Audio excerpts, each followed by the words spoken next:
And అలాగే Chhichhore days నుంచి any one memory that you want to share? You work with Sushant. So Chhichhore డేస్లో the best memory for us was మేము IIT Bombay, అంటే మేమందరం engineers కదా, so IIT coaching ఆ life అంతా మేము రియల్గానే చేసాం. నేను కానీ మా డైరెక్టర్ నితేష్ తివారీ కానీ సుశాంత్ కానీ వీళ్ళందరూ మేమందరం ఆ ఐఐటి కోచింగ్, ఐఐటి రాయడం, ఇంజనీరింగ్ ఆ 4 years ఆ లైఫ్ లీడ్ చేసాము. సో ఫైనల్గా ఎప్పుడైతే ఆ ఐఐటి బాంబేలో వెళ్ళి షూట్ చేసామో అది మాకు అసలు ఒక్కొక్కరికి అది ఒక సరియల్ ఎక్స్పీరియన్స్. అంటే ఇదేంటి సెకండ్ టైం మళ్ళీ కాలేజ్ మొత్తం, ఎందుకంటే దాంట్లో అన్ని 4 years చూపించాం మేము సినిమాలో. సో అదే హాస్టల్లో ఉంటూ ఆ రూమ్స్లోనే ఉంటూ ఆ టీచర్స్ కాన్వర్జేషన్స్.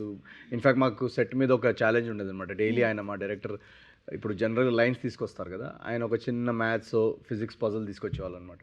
తీసుకొచ్చి సాల్వ్ చేయండి రా ఈరోజు అని చెప్పి. సో మాకు సుశాంత్కి మేము అందరికీ ఒక కాంపిటీషన్ ఉండేదన్నమాట, కెమిస్ట్రీ ఈక్వేషన్స్ కానీ ఏది కానీ. సో అది నాకు చాలా చాలా మెమరబుల్. నాకు ఏ సినిమాలో అంత హై ఆ ఎక్స్పీరియన్స్ రాలేదు, ఎందుకంటే నా engineering background second time relive చేసుకున్న ఫీలింగ్ వచ్చింది నాకు. యా, ఇక్కడ కూడా చేయొచ్చు కదా అలాంటిది ఏదైనా. చేస్తాం కానీ ఇక్కడ సాల్వ్ చేయడానికి లేరు ఎవరు.